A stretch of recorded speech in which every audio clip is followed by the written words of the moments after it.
Well, in terms of the new ideas that I think that we can bring for this forum, I think that there is a general feeling that there are many crises that the world is facing. There is an economic crisis, of course, but there is also a migration crisis, there is a political crisis, and there is also a democratic crisis, because in many countries the political systems are unable to put forward effective solutions to solve the problems. So really the new ideas that I want to discuss are looking more from a bottom-up approach.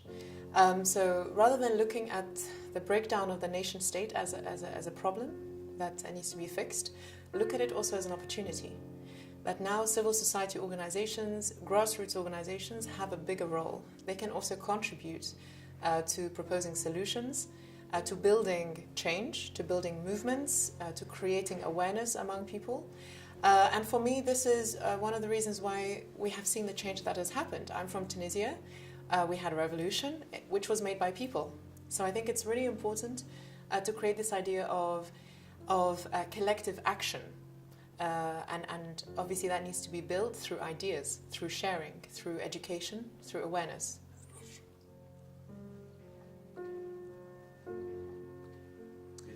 I think that we saw a common ground that came out in the revolutions, in the time of uprisings around 2011. And this is what brought huge numbers of people onto the streets. And it was not just one section of society, it was not one age group, it was not one region, it was across the countries involved, across the whole region. And what brought people out was actually a shared message. It was the idea of having a governance that is in the interests of people, having the public interest represented in governance. So rather than a select number of people ruling for small interests, really to have governance on behalf of people and to represent the interests of people. This is something a simple idea, but it's a very powerful idea. And I think that what these next years, what we have to do is to build this idea into mechanisms, into actions. And this is what is happening in Tunisia, through building a constitution, through building democratic institutions, and hopefully also each country will find its own mechanisms for improving governance in order to improve people's daily lives. Well, I think there is obviously a demographic change that's happening in the world. I think something like 50% of the world is under 30 or around that age. So that shows that there is a need to integrate young people and to reflect their needs in the structures that we have. At the moment, for example, the education system is not delivering what young people want. It's not giving young people the skills that they need. So they are moving from education systems and they're going to a labor market in the country I come from, Tunisia, which doesn't reflect actually the skills, the knowledge that they have gained. Secondly, we have a political system which doesn't really reflect young people. We have a political system that's built on political parties that often don't have a large number of young people involved. And we really have to look, it's the responsibility of politicians and political parties to look at why young people are being excluded. Because it's not an option to exclude young people. They will impose themselves in some way or another. And so I think it's important for all of society, but especially politicians and political parties, the political elite, to look at young people's needs, to look at how to integrate young people in the political process, and also how to change the political process. We shouldn't expect young people and the public to change in order to fit into a very narrow political process, which is very hierarchical, which is very closed. We should open up the political field so that people can participate, young people can participate in governing their own affairs, and to give them the trust also.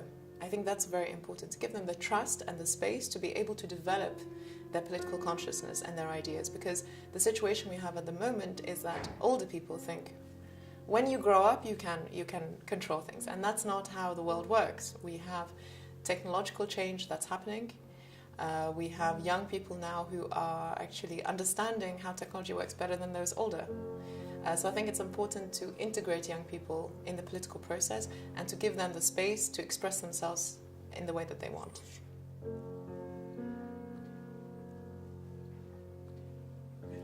I wouldn't say that Tunisia is an exception, because I think that we are judging too quickly.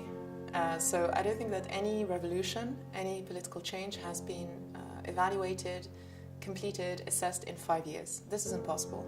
I mean, we are, the French Revolution is still being analyzed, and people are still specializing this in academia, doing their theses, studying the French Revolution. This is hundreds of years later. So I think that we need to give the Arab world some time, because change takes time. And also, of course, to look at each country in its own terms. It's not the same countries, the same systems. There are different factors at play. I think in Tunisia we have been lucky that we had, first of all, the structures that enabled political consensus to develop. So we didn't have an army that came in and controlled the process and disrupted the process of political negotiation. And we also had responsible politicians. I think that's important. So I think that we had the structural factors that created a space for dialogue. And I think that essentially this is what the other countries at some point will come towards, that different groups will try to exclude each other, they will try to annihilate each other, and then they will realize that we have to talk to each other.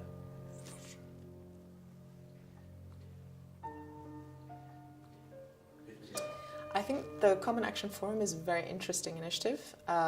It tries to gather together different actors, and what's really interesting is the diversity of the people here. You have people from Africa, Asia, Europe, North America, and all across the world. You have young people and old people, you have men and women, you have people from politics, people from civil society, people from economic field. And I think this is what we need to actually build a discussion on how to have a new framework in the world, because there is clearly a need for some new ideas and clearly a need to fix our system so that we have more inclusion, more equality, and really that the system serves people. And I think that the Common Action Forum is a great place where we can have that discussion and have that dialogue away from the day-to-day events in the media and the way that the world is changing so quickly.